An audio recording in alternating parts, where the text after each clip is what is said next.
Good morning and welcome to Saturday special of Dr. Lamba's Awakening Call. Many times I browse through the pictures, the photographs clicked in the past when I was very young, and all the sweet memories and nostalgic moments resurface. And sometimes I do close my eyes and think of the times past and then remember Marcel Proust, remembrance of the things past. Think of an event that happened a few decades back, and it seemed that it happened yesterday. In that nostalgic moment, I do feel that nostalgia is the best treatment for any troubled soul. And that's the character of time. It defeats all imaginations and transcends reality. That nightmare of yesterday, then translated into the reality of today and the beauty of tomorrow, just merges into the total picture, and the pain, the misery, the nightmarish content does not remain the same. Life is nothing but a continuous shift of today into tomorrow and of yesterday into today. Can anything be bitter? Recently, I posted a Twitter and it reads like this: every moment in life is temporary, even our challenges are not permanent. Never fret over problems. Life has to be enjoyed. Celebrate every moment. Love, relax.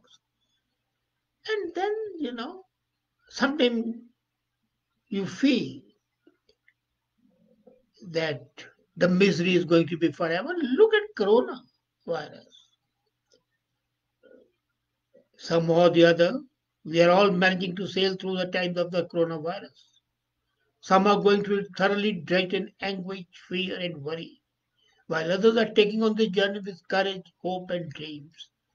And talk with Rumi. This too shall pass away. All that one needs to accommodate uncertainty and fear among us the pandemic or any other nightmarish situation is an attitude to be possible and resilient. As it is very often said, and I believe it, tough times never last. Good times don't last, nor do the tough times. But the people who are resilient and flexible do. Now, what is time after all? Many people have sought to define it. And from a brief history of time by Stephen Hawking to the quantum theory, a varied perspective on time has been made available by science. I feel time to be a great teacher, a great mentor, is an instrument to teach us lessons on the various aspects of life. Imagine if suppose you were flying an aeroplane, you're a pilot, and you're flying an aeroplane, and let's call it COVID 19, not Air Force One, but COVID 19. And this plane subsequently lands at a destination called future. You come out to the airport to find that Mr. Time is waiting to receive you. It is displaying a placard with a purpose to identify you, and the board reads, I'm here to receive only the one who upgraded himself or herself during the journey. So people who have not upgraded are left behind. People who change with the time, who let the past bury its dead and look to the present. As a matter of fact, you can also define time as an opportunity. And this opportunity has no limits. If you are not able to recollect your yesterday, as a day with the most significant opportunity you may not read.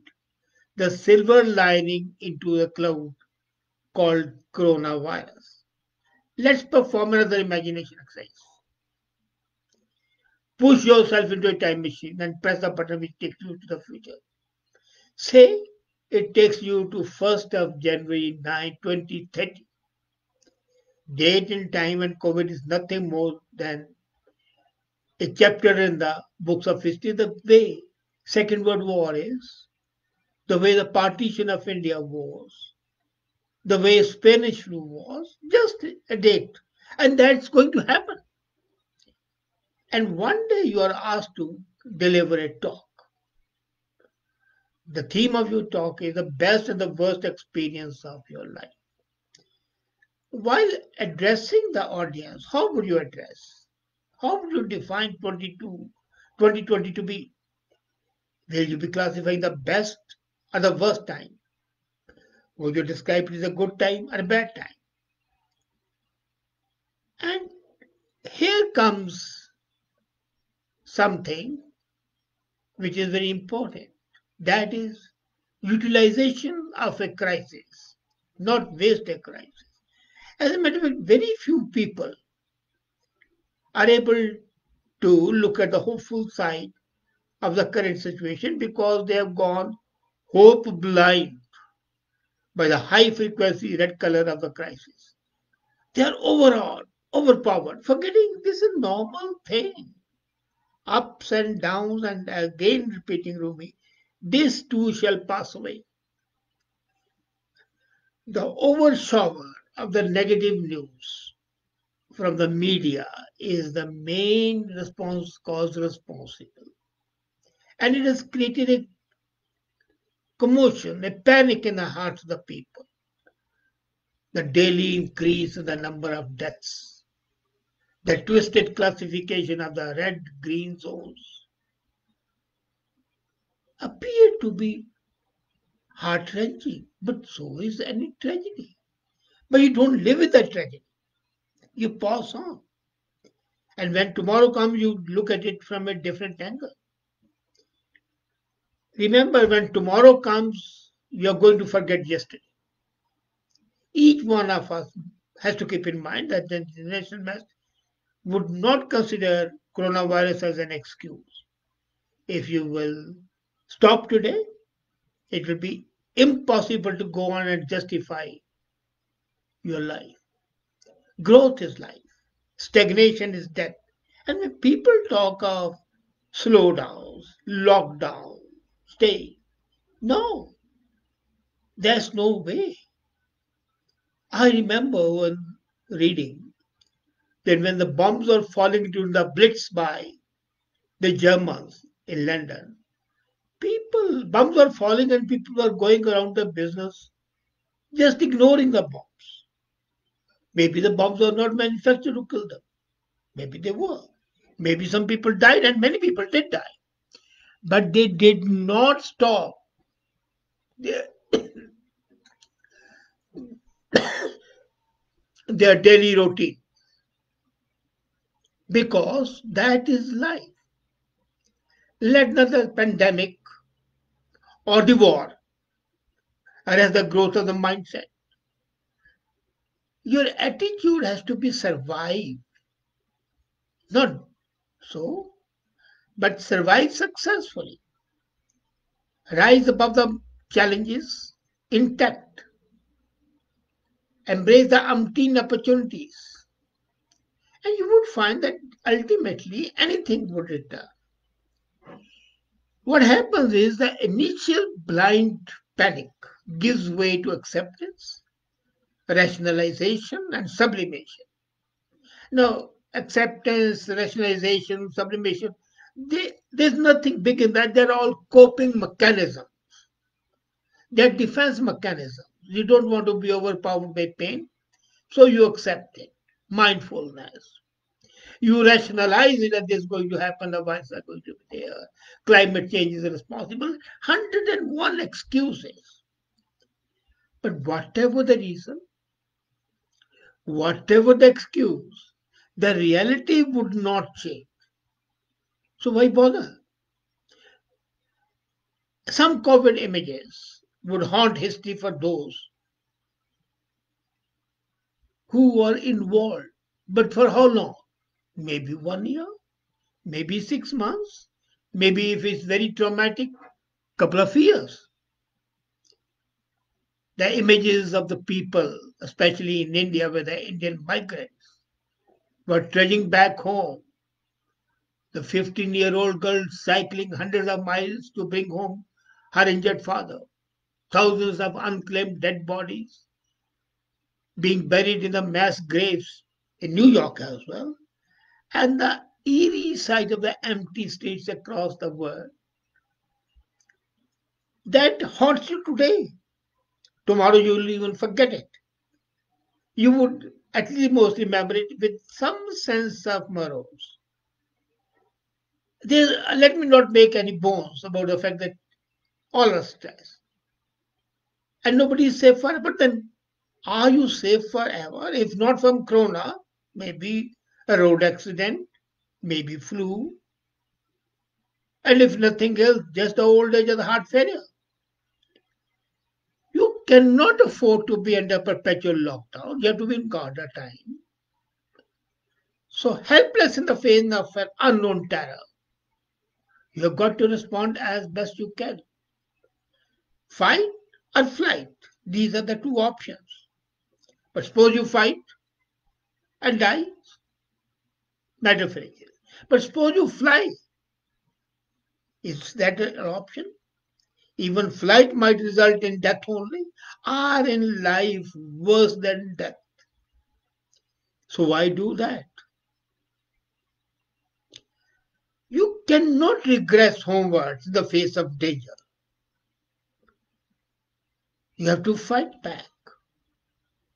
Scientists, doctors, nurses, they are fighting, so why not you? It is very daunting when you look up for guidance to those who are floundering just as badly as you are. And that's the unfortunate tragedy today. The majority of the leaders are absolutely inept and cannot motivate masses. When a minuscule virus brings down the world to its knees, you know that is one to oneself. And the best thing is to take it. When powerful industries and the governments are dithering, could the migrants do in India? But they had to flee home. That was their way to cope. Now, as I said earlier, resilience is the most important aspect. Adaptation. We have to accept the situation as best as they are, depending on our various circumstances. Some would accept it immediately, some would delay it, but ultimately you have got to accept it. The initial panic of the unknown is always there, but you cope by drawing circles of safety around you. Knowing that you are cornered brings out the best in you. You fight best when there's no hope. That's a human nature. Initially, feeling of helplessness and immobilizing fear give way to acceptance. And that's resilience. A word that has grown used to the information at the tap of a button, accepted that here was unknowable, that defined understanding, and refused to be pinned down to an expiry date. It was an unprecedented time, it is. And even people have learned to like parts of it. That's rationalization, as I said earlier, a part of the defense mechanism. You convince yourself when working from home that you needed this, a time to pause and reset. So those smart people have turned adversity into opportunity. People are busy sublimating. And what are they doing? Cooking, writing, painting, exercising, finding ways to build immunity, yoga, meditating, mindfulness, 1,001 ways to sublimate. and get over the pain and the misery. Those who were depending on gyms and salons have discovered new ways, and those who miss out their parties have discovered fresh ways of socializing online. So, we have settled into a routine of sorts, and that is human adaptability, sublimation, adaptation, acceptance. We have accepted. We are hope coping, and we are hoping that this tragedy and all tragedy will be consigned to the pages of history as they have always been. It's a black plague which killed millions. Spanish flu, 50 million. First World War, Second World War, and hordes of other horrible experiences. Do you feel bad about them? No. So why feel bad about it? Remember, when tomorrow comes, yesterday is forgotten. But the present is there all the time. Live with it, cope it, and yes, overcome it. That is the need of the hour. And the sooner human beings realize it, the better it is. You better realize it now. Thank you.